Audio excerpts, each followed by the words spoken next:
సంపద పెరగాలంటే పంటల్లో వైవిధ్యం రావాలి. అందుకే సాంప్రదాయ సాగు నుంచి అధిక లాభాలు ఇచ్చే ఉద్యానవన పంటల వైపు రైతులు అడుగులు వేస్తున్నారు.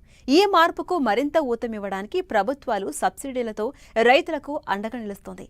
పండ్ల తోటలు, కూరగాయలు, పూల సాగు, సూక్ష్మ సేద్యం ఇలా ఉద్యానవన రంగంలో 40% నుంచి 90% వరకు సబ్సిడీలు అందిస్తూ రైతుల భవిష్యత్తును బలోపేతం చేస్తోంది. ముఖ్యంగా విశాఖ ఏజెన్సీ ప్రాంతాల్లో పండే పంటలకు, విదేశీ పంటల సాగుకు ఎఫ్పీఓలకు ప్రత్యేక ప్రోత్సాహం అందిస్తోంది. ఇంతకీ ప్రభుత్వం అందిస్తున్న సబ్సిడీలు ఏవి? రైతులు ఎలా దరఖాస్తు చేసుకోవాలి? పూర్తి వివరాలు ఈ స్టోరీలో చూద్దాం.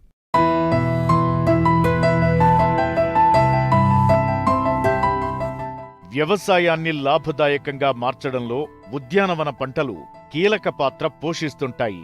తక్కువ భూమిలో ఎక్కువ ఆదాయం సాధించడానికి పండ్ల తోటలు, కూరగాయలు, పూల సాగుపై రైతులు ఆసక్తి చూపుతున్నారు. దీనిని ప్రోత్సహించేందుకు కేంద్ర రాష్ట్ర ప్రభుత్వాలు సబ్సిడీలతో రైతులకు చేయూతనిస్తున్నాయి.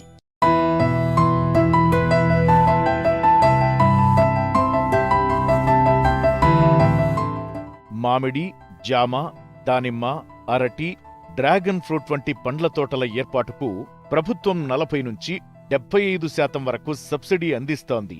అలాగే టమోటా, మిర్చి, బెండ, దోసకాయ వంటి కూరగాయల సాగు కూడా ప్రత్యేక ప్రోత్సాహకాలు ఇస్తోంది. పూల సాగులో కూడా రైతులకు ప్రభుత్వం అండగా నిలుస్తోంది. డ్రిప్ వ్యవస్థ, ప్లాస్టిక్ మల్చింగ్ వంటి వాటిపై ఆర్థిక సహాయం అందిస్తోంది. దీంతో తక్కువ ఖర్చుతో అధిక దిగుబడులు సాధించే అవకాశం రైతులకు కలుగుతోంది.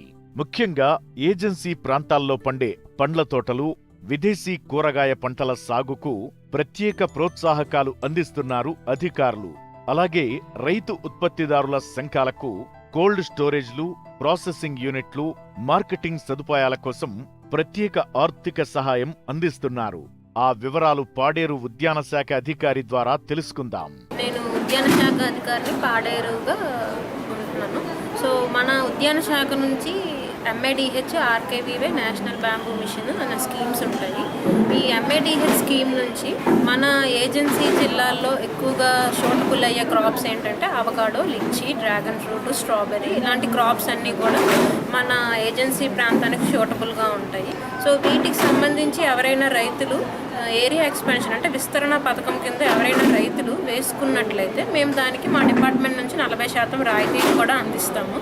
దీనికి ఏంటంటే మీకు కావాల్సింది Aadhaar, land document, bank passbook xerox, అలాగే మేము మా డిపార్ట్మెంట్ నుంచి ఒక అప్లికేషన్ ఇస్తాం. సో దాన్ని ఫిల్ చేసి మాకు ఈ బేసిక్ డాక్యుమెంట్స్తో పాటు పాస్పోర్ట్ సైజ్ ఫోటో మాకు ఇచ్చినట్లయితే మీ కన్సర్న్డ్ సచివాలయంలో ఉన్న విహెచ్ఆర్, విఏఏకి లేదా కన్సర్న్ హార్టికల్చర్ ఆఫీసర్కి ఇచ్చినట్లయితే మీకు 40% రాయితీ కింద మన డిపార్ట్మెంట్ నుంచి మీకు ఇది వస్తుంది.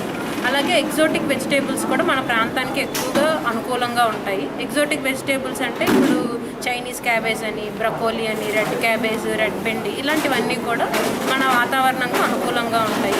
సో ఇలాంటి పంటలు కూడా వేసుకునే రైతులకి మన డిపార్ట్మెంట్ నుంచి ఒక హెక్టార్కి గాను 24,000 రూపాయల సబ్సిడీ ఉంది. అలాగే ఫ్లవర్స్, బంతిపూలు కానీ, చామంతులు కానీ, కనకాంబరాలు కానీ ఇలా వివిధ రకాల పువ్వుల మొక్కలు కూడా ఎవరైనా రైతులు వేసుకున్నట్లయితే దానికి కూడా మన డిపార్ట్మెంట్ నుంచి 20,000 రూపాయలు ఒక హెక్టార్కి సబ్సిడీ ఉందండి. అలాగే మన ఏజెన్సీ ప్రాంతంలో చాలామంది రైతులు కూడా పుట్టగొడుగులను పెంచుతూ ఉంటారు. దీనికి సంబంధించి కూడా మన డిపార్ట్మెంట్ నుంచి రాయితీ ఉంది. అంటే ఒక 200 SFT ఉన్నట్టుగా మనం 2 రూములు కట్టుకోవాలి. 100 SFT ఒక రూము, ఇంకో 100 SFTతో ఇంకో రూమ్ కట్టుకొని దానికి మన పుట్టగొడుగులు పెంచేందుకు కావాల్సిన చాఫ్ కట్టర్ అని, డ్రమ్ములు అని చెప్పి ఇలా మన పుట్టగొడుగులు పెంచుకోవడానికి కావాల్సిన పరికరాలన్నీ కూడా ఏర్పాటు చేసుకుని మీ కన్సర్న్డ్ హెచ్ఓ గారికి ఇన్ఫామ్ చేసినట్లయితే హెచ్ఓ గారు ఫీల్డ్ విజిట్ చేసి వచ్చి అది మా గైడ్లైన్స్ అనుకూలంగా ఉన్నట్లయితే దానికి కూడా మా డిపార్ట్మెంట్ నుంచి మీకు రాయితీని అందజేస్తారు. ఈ లో కాస్ట్ మష్రూమ్ యూనిట్కి గాను ఒక యూనిట్కి 200 SFT ఉన్న ఒక యూనిట్కి 1,00,000 రూపాయల వరకు మనకి సబ్సిడీ ఉంది. అలాగే నీటి కుంటలు కూడా ఉన్నాయి. ఈ ఫామ్ పాండ్స్ నీటి కుంటలకి ఎలా అంటే 20 మీటర్ల పొడుగు, 20 మీటర్ల వెడల్పు, 3 మీటర్ల లోతుతోని అంటే 1,200 మీటర్ క్యూబ్ కల నీటి కుంటని ఎవరైనా రైతులు వాళ్ళ తోటల్లో చేసుకున్నట్లయితే దానికి కూడా మా డిపార్ట్మెంట్ నుంచి సబ్సిడీ ఉందండి. అలాగే రైతు ఉత్పత్తిదారుల సంఘాలు అంటే FPOs కూడా మా డిపార్ట్మెంట్ నుంచి స్కీమ్స్ ఉన్నాయండి. కలెక్షన్ సెంటర్స్ అలాగే కోల్డ్ రూమ్ స్కీమ్స్ కూడా ఉన్నాయి. సో ఈ కలెక్షన్ సెంటర్స్ అంటే 60 × 40 × 15 ఫీట్ ఈ డైమెన్షన్స్లో ఉన్న ఒక నిల్వ కేంద్రం లాగా కట్టుకున్నట్లయితే దానికి మా డిపార్ట్మెంట్ నుంచి 6 lakhs రూపీస్ వరకు MADH స్కీమ్ నుంచి సబ్సిడీ వస్తుంది.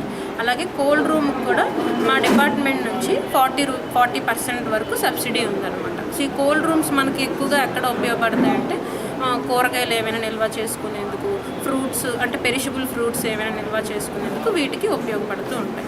వ్యవసాయంలో మారుతున్న కాలానికి అనుగుణంగా ఉద్యానవన పంటలు రైతులకు ఆశాకిరణంగా మారుతున్నాయి. ప్రభుత్వం అందిస్తున్న సబ్సిడీలు, సాంకేతిక సహకారం సద్వినియోగం చేసుకుంటే రైతులు తక్కువ ఖర్చుతో అధిక లాభాలు సాధించే అవకాశముంది.